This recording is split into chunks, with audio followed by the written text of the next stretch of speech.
Welcome to Telugu 360 ఛానల్కి స్వాగతం. మనకి ఈ ఉగాది సంవత్సరం పరాభవనామ సంవత్సరం 2026 సంవత్సరం. మీ అందరికీ కూడా శుభాకాంక్షలు. ప్రొఫెసర్ డాక్టర్ ముల్లపూడి సత్యనారాయణమూర్తి నేను మీకు తెలియజేస్తున్నాను.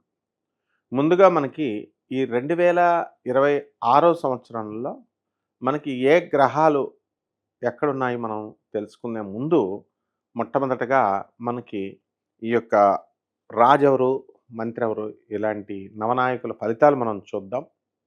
ఇందులో రాజు గురుడు, మంత్రి కుజుడు ఈ సంవత్సరానికి, అలాగే సేనాధిపతి చంద్రుడు, సస్యాధిపతి గురుడు, ధాన్యాధిపతి బుధుడు, అర్ఘాధిపతి చంద్రుడు, మేఘాధిపతి చంద్రుడు, రసాధిపతి శని, నీరసాధిపతి గురుడు. ఈ గ్రహాలన్నీ కూడా 9 నవనాయకుల ఫలితాలు ఇక్కడ ఉన్నాయి. ఇందులో మనకి గురుగ్రహాలు మొత్తం మూడు పోర్ట్ఫోలియోస్ పరిపాలిస్తున్నాయి. లేకపోతే కుజుడు 1, బుధుడు 1, చంద్రుడికి వచ్చేసరికి 3. ఈ విధంగా మనకి ఈ యొక్క గ్రహాలు అనేటటువంటి నవనాయకులుగా వీళ్ళు పరిపాలిస్తున్నారు. ఇక శనికి 1 ఇచ్చాం, శుక్రుడికి స్థానం లేదు. కాబట్టి ఇప్పుడు మనకి ఈ రాసుల్లో మనం 2026 సంవత్సరం చూసుకున్నప్పుడు ఈ యొక్క రాహువు కుంభరాశిలో ఉన్నాడు.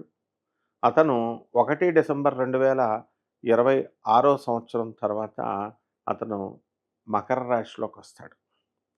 అలాగే సింహరాశిలో ఉన్నటువంటి కేతువు మళ్ళీ మనకి ఈ యొక్క కర్కాటక రాశిలోకి వస్తాడు. అలాగే గురుడు మిథున రాశిలో ఉన్నాడు. 2 జూన్ 2026 సంవత్సరం నుంచి ఈయన ఏం చేస్తాడంటే మనకి ఈ గురుగ్రహం ఈ యొక్క కర్కాటక రాశిలోకి వచ్చేస్తాడు. తర్వాత అక్టోబర్ 24వ తేదీ వరకు ఉండి ఆ కర్కాటక రాశిలో అక్కడి నుంచి మనకి ఈయన ఎక్కడికి వచ్చేస్తాడండి, సింహరాశిలోకి. 24 అక్టోబర్ దాటిన తర్వాత 24 జనవరి 2026 సంవత్సరం వరకు కూడా మనకి సింహరాశిలో ఉండడం అనేటటువంటిది జరుగుతుంది. కాబట్టి ఈ యొక్క శని వక్రించి మీనరాశిలోనే ఉంటాడు. ఈ విధంగా ఉన్నప్పుడు 12 రాశుల వారికి కూడా ఒక్కొక్క రాశి వారికి ఏ విధంగా ఫలితాలు ఇస్తాయో మనం ఈ వీడియోలో చూద్దాం. మకర రాశి ఆదాయం 2, వ్యయం 8, అలాగే రాజ్యపూజ్యం 1, అవమానం 2గా ఉంది. ఈ మకర రాశి వారికి అందరికీ కూడా ఆదాయాలు బ్రహ్మాండంగా ఉన్నాయి. అయితే 2 జూన్ 2026 సంవత్సరం నుంచి సప్తమ స్థితిగతుడైన ఆ యొక్క గ్రహము ఏం చేస్తుందంటే, గురుగ్రహము మీకు అనేకమైనటువంటి లాభాలను ఇస్తుంది. ఇంతవరకు భార్యాభర్తల మధ్య కొట్లాట్లు, ఫైటింగ్లు జరుగుతున్నాయి. ఇవన్నీ కూడా అణిగిపోవడానికి అవకాశాలు ఎక్కువగా ఉంటాయి. రీకన్సైల్ అవుతారు మళ్ళీ ఇద్దరూ కలుసుకొని. కాబట్టి కొత్త ఉద్యోగాల కోసం ప్రయత్నిస్తూ ఉంటారు. అలాగే పిల్లల కోసం ప్రయత్నించేటటువంటి వాళ్ళకి కూడా పిల్లలు కలగడానికి అవకాశాలు ఉన్నాయి. అలాగే అష్టమ స్థితిగతుడైనటువంటి ఈ యొక్క కేతుగ్రహ ప్రభావం వలన మకర రాశి వాళ్ళు అందరూ కూడా ఆత్మహత్య చేసుకోవాలి అని అనిపిస్తూ ఉంటుంది కొంతమందికి. అలాగే ఆత్మహత్యా సదృశమైనటువంటి సమానమైనటువంటి సమస్యలు కలగడానికి అవకాశాలు ఉంటాయి.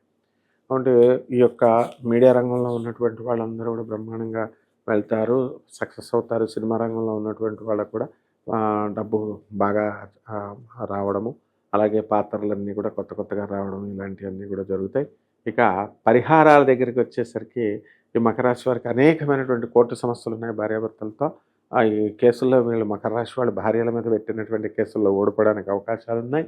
కాబట్టి పరిహారాలు ఏంటంటే, ఈ యొక్క నోటికి సంబంధించినటువంటి దుర్వ్యసనాలు చేయబోతున్నాయి. సోదరుల యొక్క సహకారం, ఆ స్త్రీల యొక్క సహకారం అనేటటువంటిది వీళ్ళకి జరగడానికి అవకాశాలు ఉంటాయి.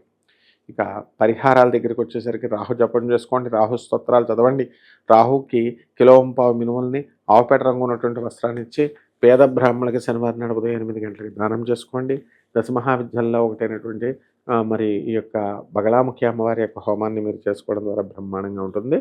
శుభమస్తు.